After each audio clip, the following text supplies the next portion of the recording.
मैं अनुज शर्मा, आपका science teacher. अभी तक हम लोगों ने बायोलॉजी और केमिस्ट्री तो कंप्लीट कर चुके हैं और फिजिक्स में जो पोर्शन चल रहा है वो इलेक्ट्रिसिटी का चैप्टर चल रहा है। कल हमने इसमें डिस्कस किया था विद्युत चुंबकीय क्षेत्र क्या होता है, चुंबकीय बल रेखाएं कैसे बनाते हैं, फ्लेमिंग का बाएं हाथ का और दाएं हाथ का नियम, मैक्सवेल का दक्षिणावर्ती पैंच का नियम। दर्शन कुमार, गुड आफ्टरनून। तो ये सारी चीज़ें हमने कल डिस्कस की थी और कुछ न्यूमेरिकल सोल्व किए थे। विद्युत चुंबकीय क्षेत्र कैसे निकालते हैं, धारा कैसे निकालते हैं, प्रतिरोध वगैरह, ये सब चीज़ें हमने कल कराई थी। देवांश पांडे, अभय कौशिक, सभी को गुड आफ्टरनून। उससे आगे का पोर्शन जो कि इस चैप्टर का बहुत ही महत्वपूर्ण भाग है और इसमें से एक क्वेश्चन तो आता ही है हर साल। तो दो प्रकार की धारा होती हैं, एक दिष्ट धारा होती है और एक प्रत्यावर्ती धारा होती है। प्रत्यावर्ती धारा जो होती है, अभय कौशिक,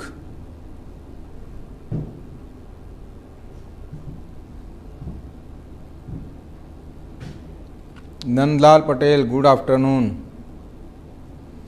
तो प्रत्यावर्ती धारा में क्या होता है, उसमें आवर्ती जो होती है करंट की वो चेंज होती रहती है, वो एक निश्चित नहीं होती है, एक सीधी रेखा में नहीं होती है। अभी मैं बताऊंगा डायग्राम से। तो उसकी आवर्ती जो होती है वो चेंज होती रहती है एक निश्चित समय के पश्चात, जबकि जो दिष्ट धारा होती है उसकी आवर्ती फिक्स रहती है, वो चेंज नहीं होती है। और जो हमें, हाँ, अभय कौशिक आज वही कर रहे हैं, विद्युत मोटर और विद्युत जनित्र। देखो सामने स्क्रीन पे डायग्राम बनाया हुआ है मैंने। पहले विद्युत मोटर को डिस्कस करेंगे और उसके बाद विद्युत जनित्र यानी डायनेमो, जिसको जनरेटर बोलते हैं, इलेक्ट्रिकल जनरेटर। विद्युत मोटर क्या काम करता है, दोनों के काम अलग अलग होते हैं। प्रिंसिपल काफ़ी हद तक एक ही होते हैं, सिद्धांत एक ही होते हैं, लेकिन दोनों के काम अलग अलग होते हैं।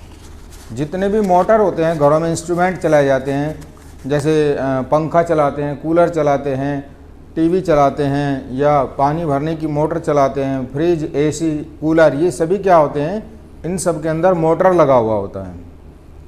और मोटर का क्या काम होता है, मोटर का काम होता है कि ये विद्युत ऊर्जा को किसके अंदर परिवर्तित कर देता है, यांत्रिक ऊर्जा के अंदर परिवर्तित कर देता है।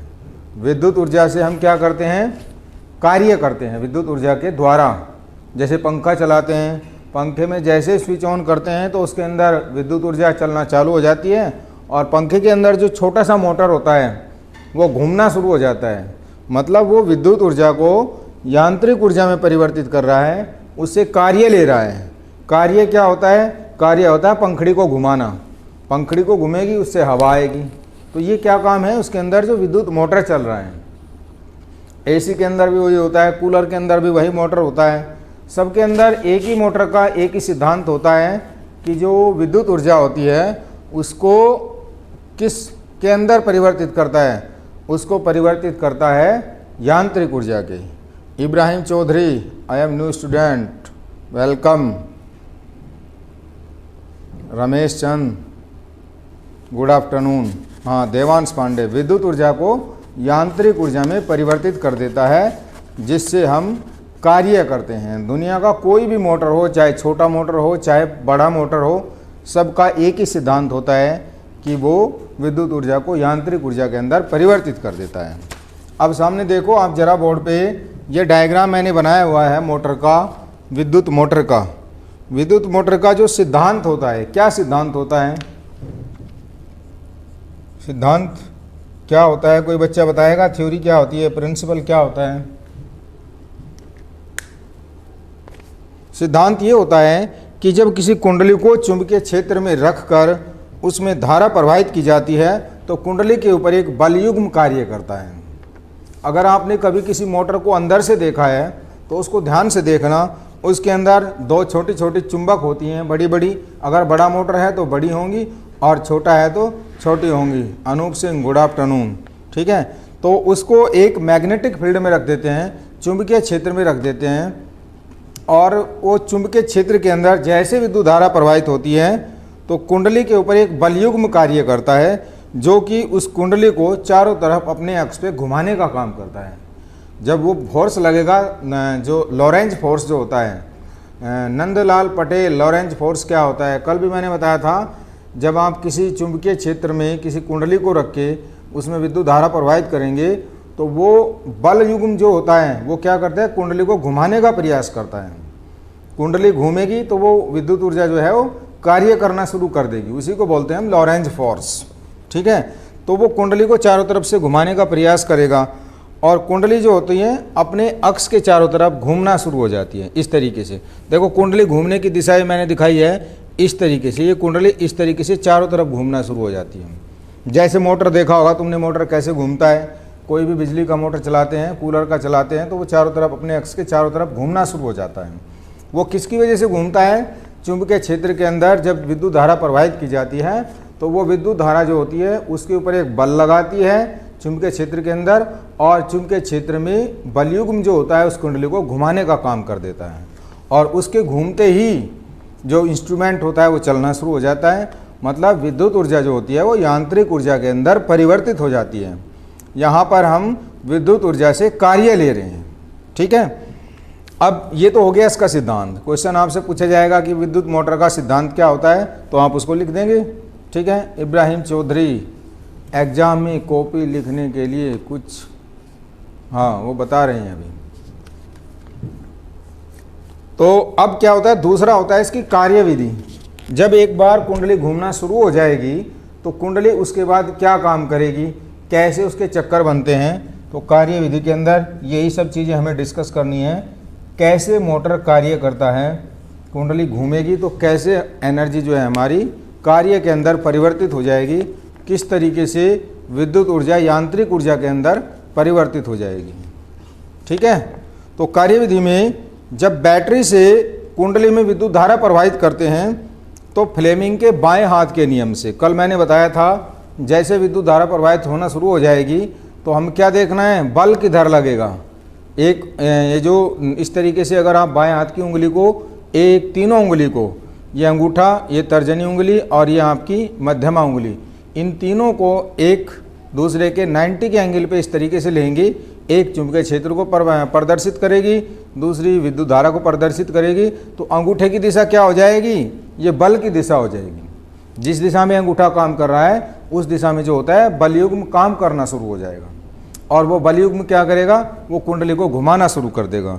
तो जब बैटरी से आपने कुंडली में विद्युत धारा प्रवाहित की तो फ्लेमिंग के बाएं हाथ के नियम से कुंडली ए बी सी डी पर बराबर, कुंडली कौन सी है आपकी, ए बी और सी डी, ये कुंडली है, ये वाली और ये वाली।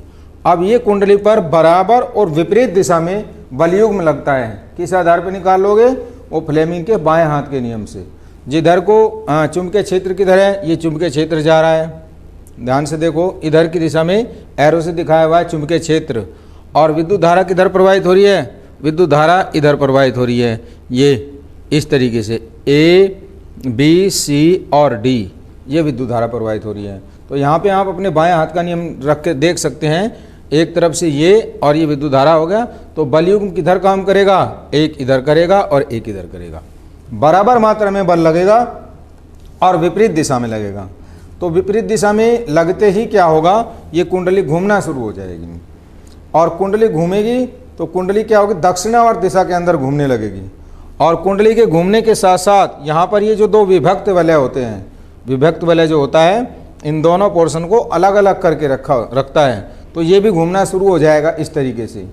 ये विभक्त वलय जो है घूमना शुरू हो जाएगा। ठीक है, संसद के फ्लैट पर अभय कौशिक, हाँ ठीक है,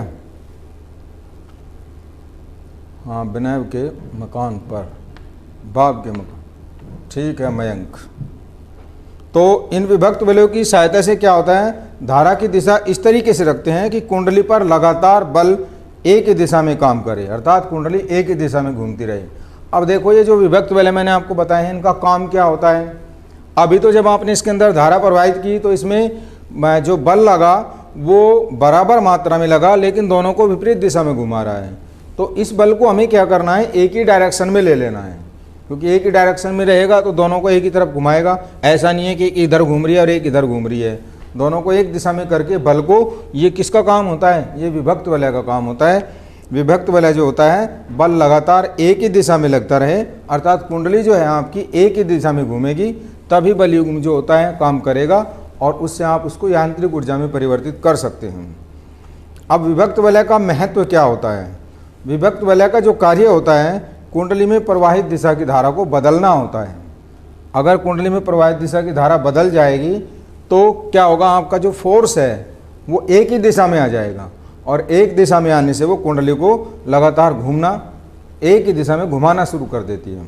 जब कुंडली आपका आधा चक्कर पूरा कर लेगी तो विभक्त वलय जो होते हैं बुश, ये ब्रुश लगे हुए होते हैं। एक चक्कर पूरा होने पर जब ये इस तरीके से घूमेंगे तो ये विभक्त वलय, यहाँ जो ब्रुश होता है यूँ, ये रोटेशन हो रही है, गति इस तरीके से हो रही है, यहाँ से ये कुंडली घूम रही है, उसके साथ इस रोड के द्वारा ये विभक्त वलय भी लगातार घूम रहे हैं। और ये विभक्त वलय जो होता है जब ये घूम के पीछे चला जाएगा तो इसका संपर्क इस ब्रश से अलग हो जाएगा।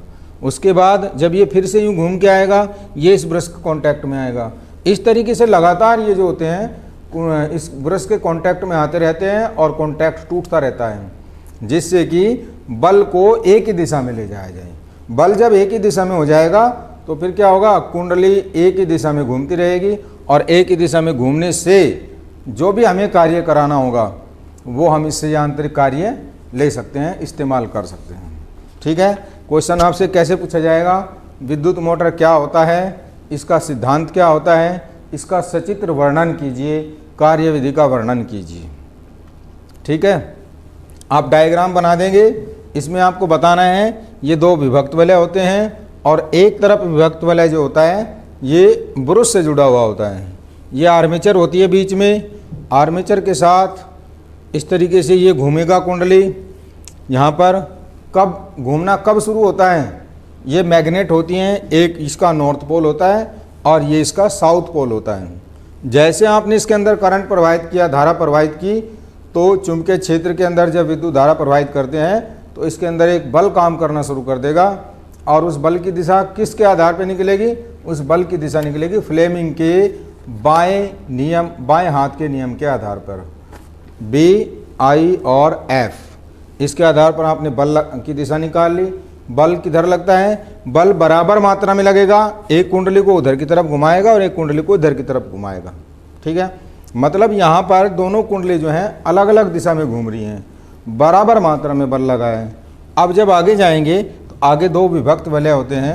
ये विभक्त वलय का काम क्या होता है, विभक्त वलय का काम ये होता है कि ये जो बल युग्म लगा है इसको एक ही दिशा में लेके आ जाता है।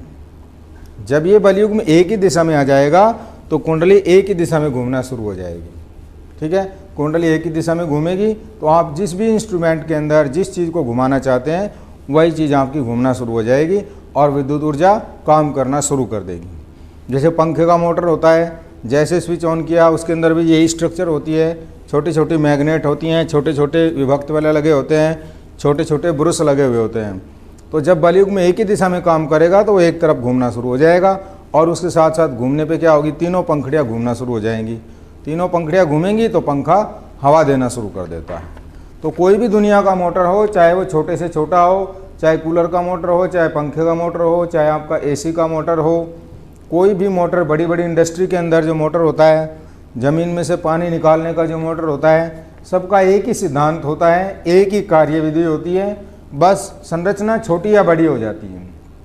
ठीक है, कोई भी विद्युत मोटर जो है विद्युत ऊर्जा को किसके अंदर परिवर्तित कर देगा, यांत्रिक ऊर्जा के अंदर, मतलब विद्युत ऊर्जा के द्वारा कार्य कराया जा सकता है।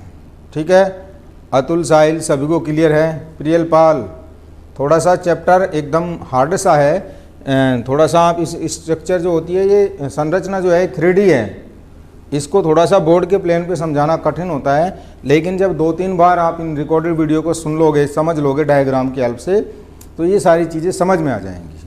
कोई इतनी बड़ी हार्ड नहीं है कि समझ नहीं सकते हो, बस तुम्हें थोड़ा सा ध्यान देना है, कंसंट्रेट करके इसको थोड़ा सा 2-3 बार प्रैक्टिस करें, इस डायग्राम को बनाने की प्रैक्टिस करें। विद्युत मोटर या विद्युत जनित्र, एक क्वेश्चन तो 100% हर साल आता ही है इसमें से, और इस बार भी आएगा। इसलिए इन दोनों को अच्छे से तैयार कर लेना और ये आपका 3 या 4 नंबर में आता ही है।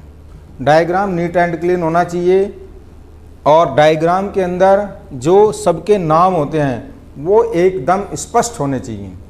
जैसे यहाँ पर ये 2 विभक्त वाले लगे हुए हैं, एकदम एरो से इसको बिल्कुल अलग दिखा दोगे, ब्रुश को अलग दिखा दोगे। धारा किस दिशा से किधर जा रही है, इधर से धारा निकल के यूँ जा रही है, इधर जा रही है और इधर से होती हुई इधर जा रही है। ठीक है, यहाँ पर भी आप क्या दिखाओगे, चुंबकीय क्षेत्र की दिशा क्या है, ये दिशा है। और कुंडली किस दिशा में घूम रही है, ये वाला जो मैंने एरो लगाया हुआ है इस तरीके से, ये वाला। दर्शन कुमार समझ में आ गया, वेरी गुड। ये जैसे मैं हाथ घुमा रहा हूँ इस दिशा में कुंडली हमारी घूम रही है। ठीक है, और यहाँ पर धारा की दिशा क्या दिखाई है, ये धारा की दिशा दिखाई है। आर्मेचर के अंदर ए से बी में गई, बी से सी में गई, सी से डी में गई, इस तरीके से धारा की दिशा है। समझ जाएंगे सभी बच्चे। वीडियो को 2-3 बार सुनेंगे, मैंने बहुत अच्छे से एक्सप्लेन कर दिया है नीट एंड क्लीन डायग्राम के साथ। आप इसको 2-3 बार समझना, वीडियो को देखना, बिल्कुल क्लियर समझ में आ जाएगा। वैशाली को समझ में आ गया बिल्कुल अच्छे से, बहुत अच्छी बात है। दर्शन को भी आ गया, अनुराग, आदर्श को भी आ गया है, वेरी गुड। अगर ये टॉपिक तुम समझ लोगे इसका मतलब तुम्हारी फिजिक्स जो है बहुत स्ट्रॉन्ग हो गई है। मतलब ये जो टॉपिक है अपने आप में सबसे हार्ड माना जाता है, क्योंकि बच्चे जो हैं इसको थोड़ा सा इससे दूर हटते हैं, इसको इग्नोर करते हैं, क्योंकि इसमें दिमाग लगाना पड़ता है। अब बच्चे दिमाग लगाना नहीं चाहते हैं।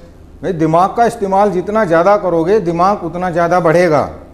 आलस की वजह से तुम लोग दिमाग नहीं लगाते हो तो तुम्हारी चीज़ें जो होती हैं वो छूट जाती हैं। इसलिए दिमाग की ज़्यादा से ज़्यादा प्रैक्टिस करोगे तो दिमाग तो बढ़ेगा ही बढ़ेगा और चीज़ें तुम्हें अच्छे से याद हो जाएंगी। दिमाग को कभी भी ये मत सोचो कि ज़्यादा दिमाग लगा रहे हैं, कंसंट्रेट कर रहे हैं तो चीज़ें समझ नहीं आएंगी, बहुत अच्छे समझ में आएंगी। संदीप कुमार को, दर्शन कुमार को, साहिल यादव को, सभी को समझ में आ गया। ये टॉपिक अगर तुमने समझ लिया तो तुम्हारी फिजिक्स बाकी के चैप्टर तो बहुत ही आसान है, ये सबसे हार्ड पोर्शन है। इसलिए मैं इसको डायग्राम से समझा रहा हूँ तुम्हें, और कंसंट्रेट होकर समझते रहें। रिकॉर्डेड वीडियो आपके पास है ही। अब आ जाते हैं विद्युत जनित्र के ऊपर। अगर आपको विद्युत मोटर समझ में आ गया तो विद्युत जनित्र जो होता है उसका ठीक उल्टा होता है। डायग्राम मैंने बनाया हुआ है। विद्युत मोटर का काम क्या होता है, विद्युत मोटर करता क्या है, विद्युत ऊर्जा को यांत्रिक ऊर्जा के अंदर परिवर्तित करता है। और जबकि जनरेटर क्या काम करता है, भाई लाइट चली जाती है तो क्या करते हैं, तुरंत जनरेटर चलाते हैं। किस लिए, जिससे कि लाइट आ जाए, क्योंकि जो पावर हाउस की सप्लाई एक बार कट जाती है तो फिर हम तुरंत जाएंगे जनरेटर का बटन दबाएंगे या उसमें हत्थी घुमाएंगे और बिजली आनी शुरू हो जाएगी। ठीक है, तो मोटर क्या काम कर रहा है, मोटर कर रहा है विद्युत ऊर्जा को यांत्रिक ऊर्जा के अंदर परिवर्तित कर रहा है। और जनरेटर क्या काम कर रहा है, यांत्रिक ऊर्जा को विद्युत ऊर्जा के अंदर परिवर्तित कर रहा है। दोनों का जो सिद्धांत है वो एक दूसरे से उल्टा है। एक अगर आप समझ गए तो दूसरा उसके अंदर अपने आप बना सकते हो, बहुत आसान है। ठीक है, साहिल, अतुल, गुड, वेरी गुड। तो अब विद्युत जनित्र को हम डायनोमो भी बोलते हैं या विद्युत जनरेटर भी बोलते हैं। और 2 टाइप के जनरेटर होते हैं। जैसे धारा 2 टाइप की होती है, एक प्रत्यावर्ती धारा होती है और एक दिष्ट धारा होती है। प्रत्यावर्ती धारा तो ये होती है जो हमारे घरों में सप्लाई से आ रही है, और दिष्ट धारा कौन सी होती है, जो हम बैटरी से लेते हैं, किसी भी बैटरी से लेते हैं, चाहे इन्वर्टर की बैटरी हो, चाहे आपकी यूपीएस की बैटरी हो। लाइट चली जाती है, कंप्यूटर आप चलाते हैं यूपीएस वगैरह से, क्या उसके अंदर भी बैटरी होती है, मोबाइल के अंदर भी बैटरी होती है। बैटरी को चार्ज करते हैं तो चार्ज करने के बाद करंट स्टोर हो जाता है, फिर उससे हम बैटरी लेते हैं, उसको बोलते हैं दिष्ट धारा। और प्रत्यावर्ती धारा के अंदर इसकी जो फ्रिक्वेंसी होती है, आवर्ती होती है। जो प्रत्यावर्ती शब्द बना है ना, ये 2 शब्दों से मिलकर बना है, प्रति आवर्ती, मतलब इसकी जो आवर्ती होती है प्रति क्षण बदलती रहती है, हर समय बदलती रहती है, एक इसकी आवर्ती फिक्स नहीं होती है। और जो दिष्ट धारा होती है इसकी आवर्ती जो होती है वो एक निश्चित होती है, बदलती नहीं है। इसीलिए दिष्ट धारा में कभी करंट नहीं लगता है। जो बैटरी की बिजली होती है, कभी आप उसको टच करके देखना, आपको करंट नहीं लगेगा। लेकिन जो प्रत्यावर्ती अल्टरनेटिंग करंट होती है, अगर वो टच हो जाए तो उसमें एकदम तेज़ी से करंट लगता है। क्यों लगता है, क्योंकि इसकी जो आवर्ती होती है वो हमेशा परिवर्तित होती रहती है, वो निश्चित नहीं होती है।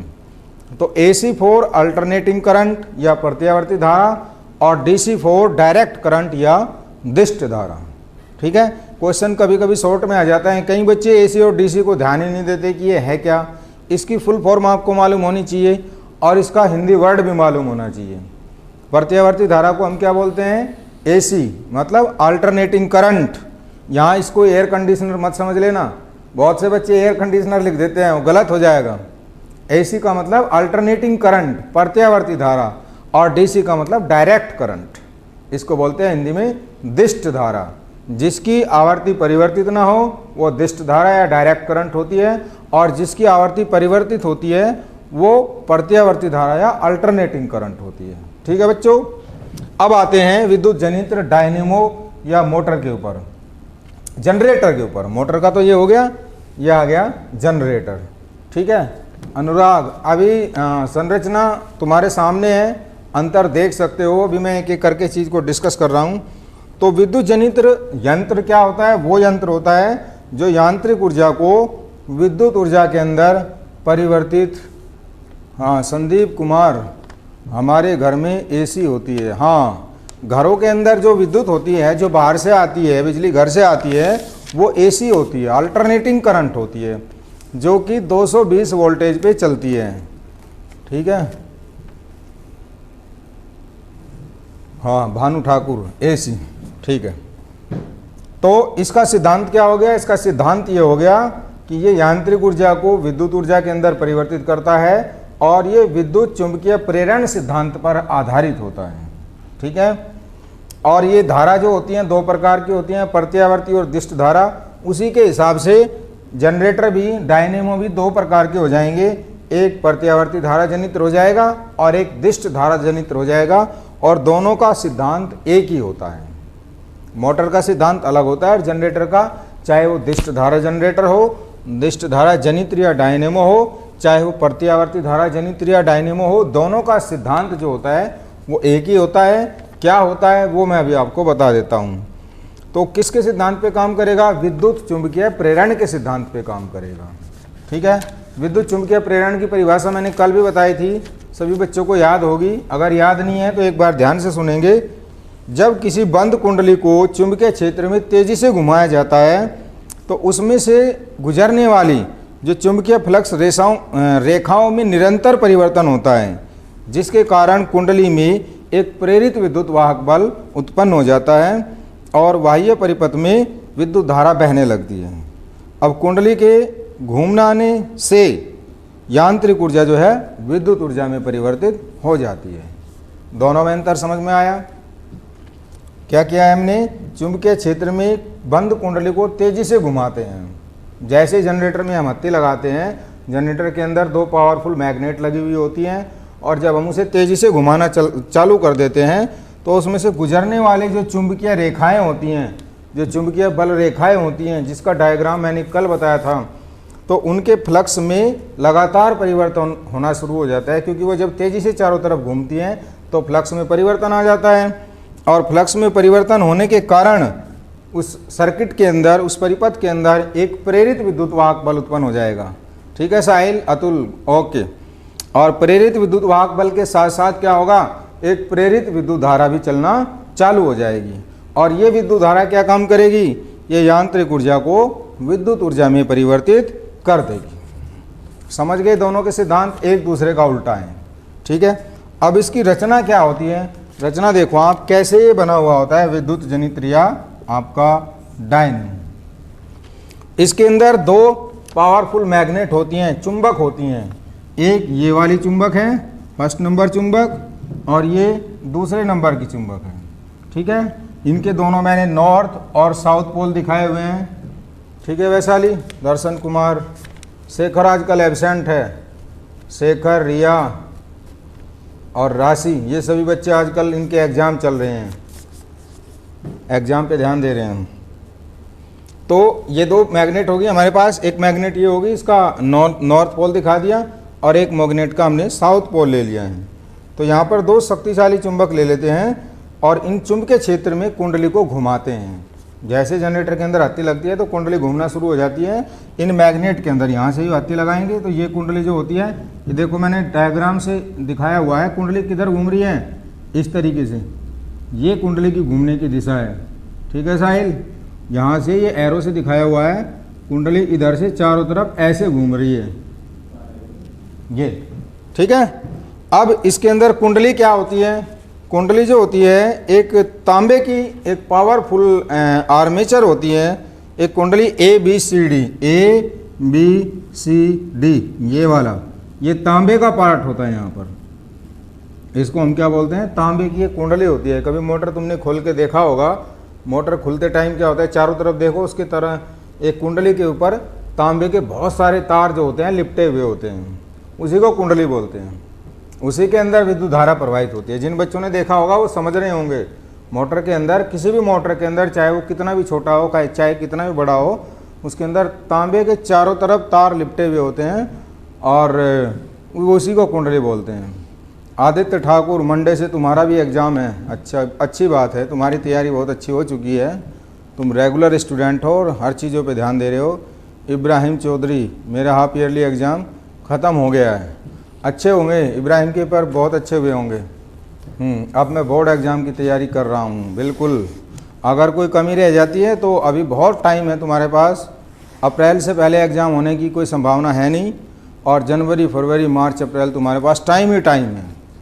तो इस टाइम का भरपूर उपयोग करो और इन रिकॉर्डेड वीडियो को बार बार सुनो। जो भी टॉपिक तुम्हें अपना कमज़ोर लगता है उसको कई बार सुनो और कई बार समझो।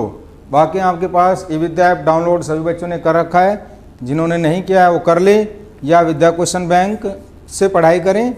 और बुक में सारे डायग्राम दिए हुए हैं और पूरा का पूरा स्टडी मटेरियल दिया हुआ है, और जो एक्सप्लेनेशन है वो हम कर ही रहे हैं। इतना अगर तुम कर लोगे तो बहुत ही अच्छे मार्क्स तुम्हारे आ जाएंगे।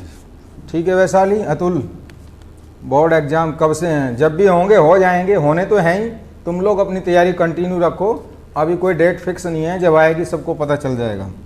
ठीक है, अब आते हैं, इसके अंदर ब्रुश होते हैं जिनको हम सर्पी वलय बोलते हैं। ये ब्रुश घूमने वाले जो ब्रुश होते हैं सर्पी वलय, इनको ब्रुश बोलते हैं। ठीक है, ये क्या होता है? तांबे के दो छल्ले सर्पी वलय होते हैं। ये दो छल्ला है, एक ये छल्ला हुआ है और एक ही छल्ला होता है, ये वाला, इस तरीके से ये और ये वाला, इनको हम बोलते हैं सर्पी वलय। और ये ABCD से ये वाले जो तार आए हैं तांबे, ABCD से कुंडली से ये जो तार आए हैं, ये इनके द्वारा सर्पी वलय के साथ जुड़े हुए होते हैं। या ऐसे कहूँ कि सर्पी वलय जो होते हैं तांबे के तारों से जुड़े हुए हैं। संदीप कुमार, हाँ, CBSE के बोर्ड एग्ज़ाम फरवरी में हो जाएंगे, जब भी होंगे। तो जैसे ही यहाँ पर इसके अंदर भी घुमाते हैं तो ये भी चारों तरफ से घूमना शुरू हो जाती है, और इसका काम क्या होता है? धारा को बाह्य परिपथ में भेजना शुरू कर देते हैं। यहाँ पर मैंने एक बल्ब दिखाया हुआ है, और जैसे धारा चलना शुरू हो जाती है तो करंट फ्लो होते ही क्या हो जाता है? बल्ब जो होता है वो जलना शुरू हो जाएगा। जलना शुरू हो जाएगा तो हमें पता चल जाएगा कि कुंडली के अंदर या जनरेटर के अंदर विद्युत धारा बननी शुरू हो चुकी है। ठीक है, यही आपका पूरा का पूरा इसका सिद्धांत और इसकी कार्यविधि है। इतनी को अगर आप तैयार कर लें तो उसमें से आपको काफ़ी मार्क्स अच्छे मिलने वाले हैं। अब यहाँ पर प्रत्यावर्ती धारा के बीच में जो उसकी फ्रीक्वेंसी चेंज होती है उसको डायग्राम से मैं आपको समझा देता हूँ, ये सबको क्लियर है बात।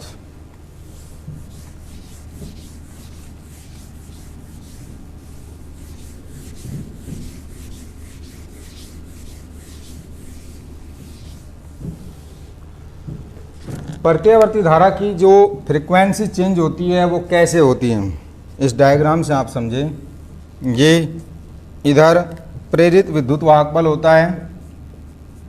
विद्युत वाहक बल के कारण ही धारा उत्पन्न होती है। अगर विद्युत वाहक बल उत्पन्न नहीं होगा तो कुंडली घूमेगी नहीं, और कुंडली नहीं घूमेगी तो विद्युत धारा भी उत्पन्न नहीं होगी। तो विद्युत वाहक बल ही मूल कारण होता है विद्युत ऊर्जा के उत्पन्न करने का। दर्शन कुमार, मेरे हाथ से डिलीट जाम हो गई। 70 में से 65 नंबर आए हैं साइंस में, वाह क्या बात है, बहुत अच्छे। अगर थोड़ी सी 5 नंबर कट गए हैं वो भी नहीं कटने चाहिए थे, कोई बात नहीं, आगे अगर अपनी तैयारी कंटिन्यू रखोगे तो 70 में से 70 ही आने वाले हैं। ठीक है, यहाँ पर इस तरीके से देखो आप, ये प्रत्यावर्ती धारा जो होती है इस तरीके से चलती है प्रत्यावर्ती धारा। जैसे सांप चलता है लहरा लहरा के, ये चलता है। Aditya Thakur you are a girl, नाम तो तुम्हारा लड़कों जैसा है। तो ये सर्पिलाकार, ये जो प्रत्यावर्ती धारा होती है किस तरीके से चल रही है, सांप के जैसे, जैसे सांप चलता है इसको बोलते हैं सर्पिलाकार। ये इस तरीके से चलती है, ठीक है। और यहाँ पर एंगल दिया हुआ है 0 डिग्री, 90 डिग्री पे। ये घूर्णन कोण है, इस अक्ष पे मैं घूर्णन कोण दिखा देता हूँ। ये 180 डिग्री, यहाँ पर 270 और 360, 450, बीच में आएगा 450, 450 घूर्णन कोण 450 डिग्री। और उसके बाद ये 540 डिग्री, ठीक है, समझ गए इस तरीके से। अच्छा, आदित्य ठाकुर कुसुम नाम है, लेकिन तुम्हारे मैसेज जो आईडी है वो तो आदित्य ठाकुर के नाम से है। चलो कोई बात नहीं, वेरी गुड, समझ गए हम। वैशाली, ठीक है। हाँ, तो कहने का मतलब है, मैं क्या बता रहा था, प्रत्यावर्ती धारा जो होती है एक ऐसी धारा होती है जिसकी आवर्ती फिक्स नहीं होती है, वो परिवर्तित होती रहती है। उसमें आप डायग्राम बना के दिखा सकते हैं। आपसे पूछा जाएगा प्रत्यावर्ती धारा क्या होती है, सचित्र डायग्राम द्वारा प्रदर्शित कीजिए। और ये करंट हमारे शरीर से टच हो जाने पर ये हमें झटका क्यों देती है। ये इस तरीके से ये चलती है क्योंकि इसकी आवर्ती जो होती है लगातार परिवर्तित होती रहती है, जिसकी वजह से ये हमें करंट देती है। परमानंद यादव, सर मुझे नहीं समझ आ रहा है। परमानंद समझ आ जाएगा। मैं बार बार वही बात दोहरा रहा हूँ कि रिकॉर्डेड वीडियो को 2-3 बार समझोगे जब आप, और विद्या ऐप से क्वेश्चन सोल्व करोगे या विद्या क्वेश्चन बैंक को पढ़ोगे तो सारी चीज़ें समझ आ जाएंगी आपको। और कोई भी क्वेश्चन इनसे बाहर आने वाला नहीं है, ये बात पक्की है। किसी भी सब्जेक्ट के अंदर अगर आप इनको तैयार ढंग से कर लोगे तो आपका सारा का सारा पेपर सोल्व हो जाएगा। बच्चों के 70 में से 70 मार्क्स आ रहे हैं। मेरा नाम अंजलि जय, अच्छा, परमानंद यादव, अंजलि, ठीक है। चलो जो भी नाम है तुम्हारा, अच्छी बात है, ठीक है।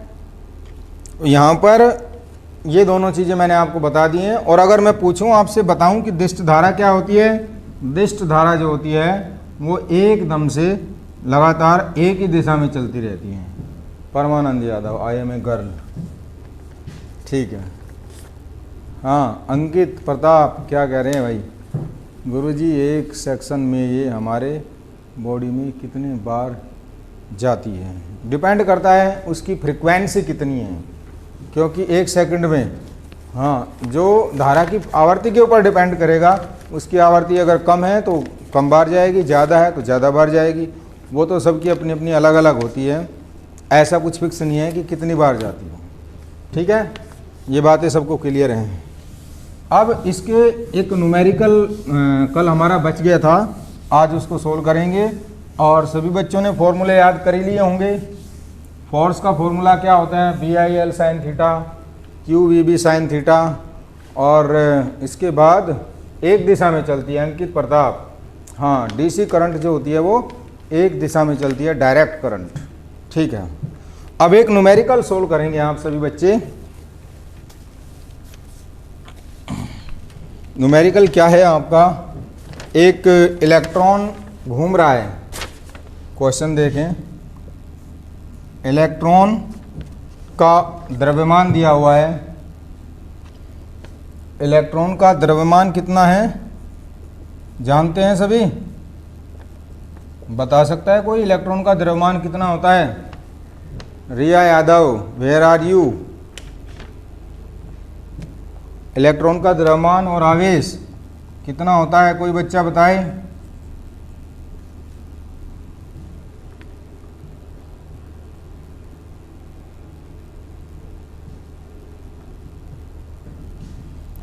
द्रव्यमान होता है 9 × 10 की घात -31 किलोग्राम, ठीक है।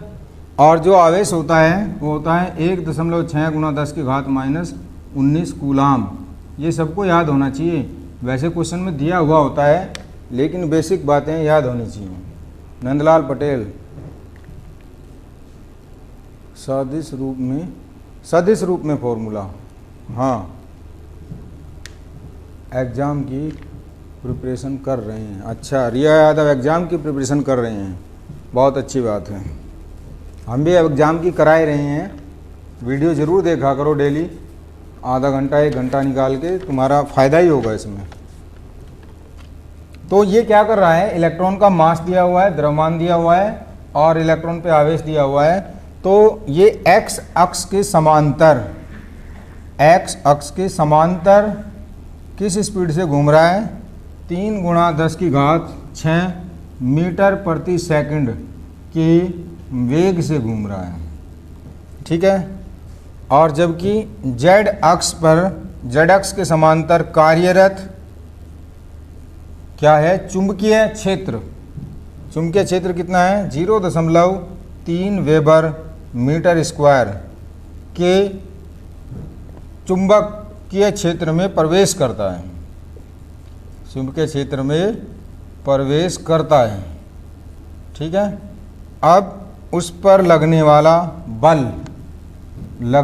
बल बताइए और उसका त्वरण बताइए। लगने वाला बल और त्वरण उसका क्या होगा, यानी आपको F का मान निकालना है और A का मान निकालना है, दोनों का मान निकालना है, ठीक है। डायग्राम में बना देता हूँ। ये डायग्राम है, ये X अक्ष है, ये Y अक्ष है और ये Z। चुंबकीय क्षेत्र इस दिशा में है, ठीक है। और इलेक्ट्रॉन गति कर रहा है इस दिशा में, v गति से इलेक्ट्रॉन आवेशित गति कर रहा है। तो आपको क्या निकालना है, इसके ऊपर लगने वाला बल निकालना है और इसका त्वरण निकालना है। द्रव्यमान आपको दिया हुआ है। तो सबसे पहले तो आप देखिए क्वेश्चन में हमें दिया क्या क्या है और हमें निकालना क्या है। सबसे पहले 2 कॉलम बनाए, एक तरफ दिया है और एक तरफ ज्ञात करना है। क्या दिया हुआ है, Q दिया हुआ है 1.6 × 10⁻⁹ कूलाम। V दिया हुआ है 3 × 10⁻⁶ मीटर पर सेकंड। B दिया हुआ है 0.3 वेबर पर मीटर स्क्वायर। थीटा दिया हुआ है 90 डिग्री, ठीक है। तो आपको निकालना क्या है, F का आंसर निकाल के बताएं सभी बच्चे, कितना फोर्स आ रहा है, जल्दी निकालें। सारे आपके सामने सारे डाटा हैं। हाँ, गिवन दैट अंकित प्रताप, कितना आंसर आएगा, फोर्स कितना आएगा।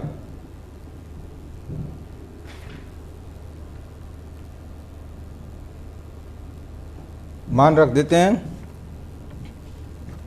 F का सूत्र है QVB sin थीटा। हाँ अनुराग, F निकालो।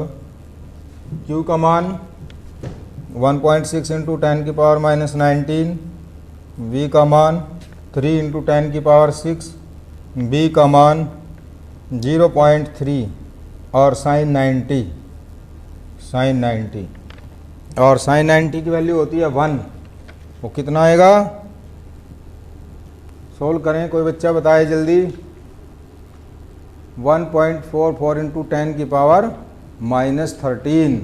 चंद्रशेखर का आंसर बिल्कुल सही है। 1.44 × 10⁻⁻13 न्यूटन आ जाएगा। रिया का भी आंसर सही आ गया, रिया यादव, ठीक है। अनुराग का आंसर गलत है। 10⁻⁻19, ये तो आवेश है इलेक्ट्रॉन का। हमने बल पूछा है, फोर्स कितना लगेगा, ठीक है। यहाँ से ये फोर्स निकाल लेंगे। अब हमें त्वरण निकालना है। ए क्या होता है, F = ma। ये वाला सूत्र होता है न्यूटन का, द्वितीय नियम होता है। A = क्या हो जाएगा, F/m। फोर्स कितना आ गया हमारा, 1.44 × 10⁻⁻13 बटे मास कितना है, 9 × 10⁻31। यह आ जाएगा। इसको सोल्व कर लेंगे, 10⁻31 ऊपर चली जाएगी, प्लस की हो जाएगी। कितना आंसर आएगा, 1.6 × 10⁻17 मीटर पर सेकंड स्क्वायर। ये इसका त्वरण आ गया। चंद्रशेखर का आंसर सही है, भानु का सही है।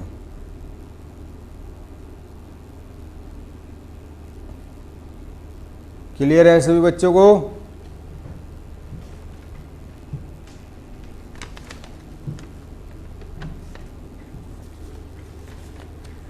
साहिल, अनुराग,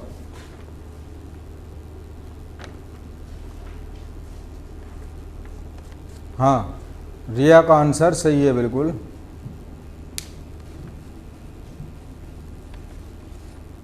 वन 1.6 इंटू 10 की पावर 17। रिया 17 आएगा, 16 नहीं आएगा। रिया ने 16 दिखाया है।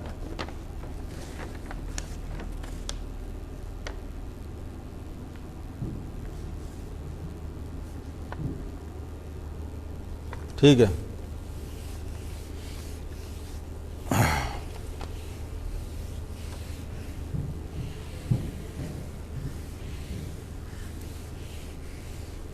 अंकित प्रताप 12th की क्लास इसके बाद होगी, चली रही है 12th की, तो फिजिक्स और केमिस्ट्री सर करा रहे हैं, देखा करो वीडियो को।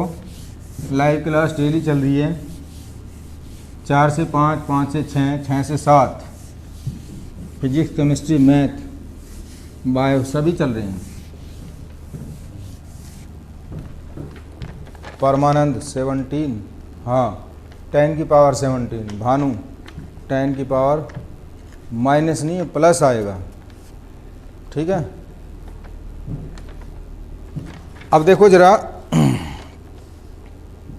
एक क्वेश्चन और है न्यूमेरिकल, 5 मिनट है, इसको सॉल्व कर लेते हैं। क्वेश्चन क्या है? 1 मीटर लंबाई है, L = 1 मीटर।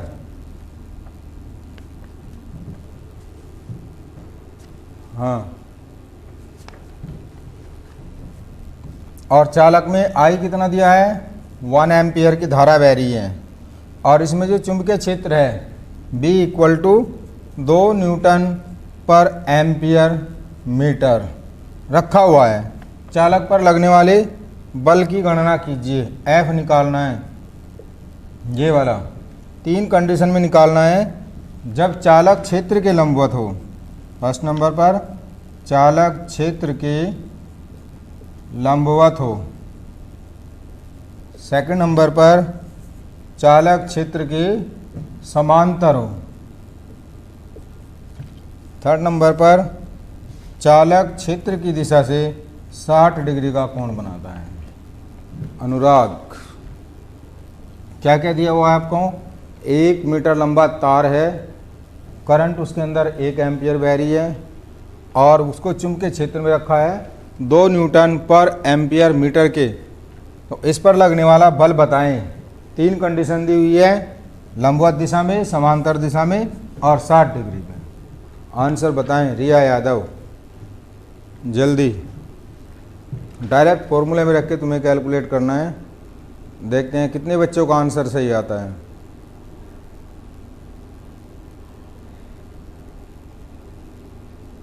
वैशाली, फर्स्ट का 2 आ गया। नंदलाल, फर्स्ट का आंसर 2 आ गया, बिल्कुल सही आंसर आ गया नंदलाल का। लंबवत है तो 90 डिग्री रख दो। वैशाली का आंसर भी सही है, 2 आ गया, very good. F = BIL sin theta, और F = 2 × 1 × 1 sin 0 हो गया, और कितना आ जाएगा? साइन थीटा की वैल्यू रख देंगे, कितना लंबवत है 90 है, तो इसकी वैल्यू 1 हो जाएगी। 1 कितना आ गया? 2 न्यूटन। ये फर्स्ट का आंसर आ गया। ठीक है, सबका सही है। दूसरे नंबर पे आपसे पूछा है थीटा की वैल्यू समांतर हो, समांतर होगी तो थीटा की वैल्यू कितनी हो जाएगी? 0। ये फर्स्ट नंबर। सेकंड नंबर पे थीटा = 0 और साइन 0 की वैल्यू 0 हो जाएगी। रिया यादव ठीक है आंसर। F = 2 × 1 × 1 × sin 0, यानी 2 × 0 = 0 न्यूटन। यानी कि दूसरे नंबर पे कोई भी बल नहीं लगेगा। वैशाली का रिया का आंसर सही है। और तीसरे नंबर पर 60 डिग्री दिया हुआ है, थीटा इक्वल टू 60। हाँ, दूसरे नंबर पे सभी का आंसर सही है, तीसरे नंबर पे भी निकालो। थर्ड नंबर पे, थर्ड नंबर का आंसर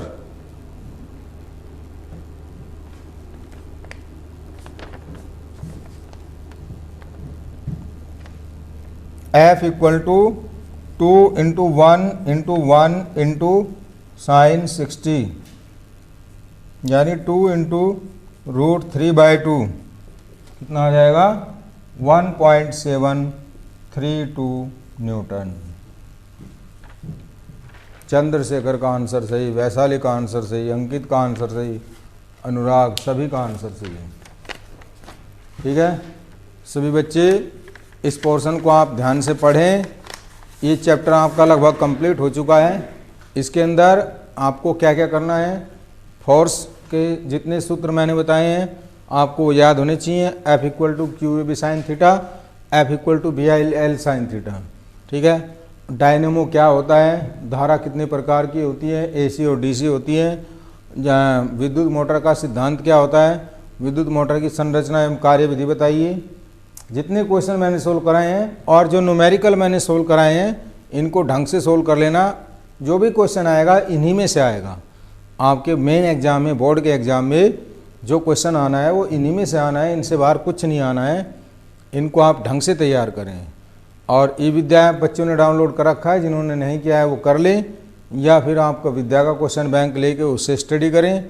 और अगर विद्या क्वेश्चन बैंक मिलने में परेशानी हो रही है तो आपके मोबाइल पे जो नंबर दिया हुआ है उस नंबर पे कांटेक्ट कर सकते हैं आप, और वहाँ से आप पता कर सकते हैं। ऑनलाइन भी आपको मिल सकता है विद्या क्वेश्चन बैंक। आज इतना ही पोर्शन रखेंगे, इससे अगला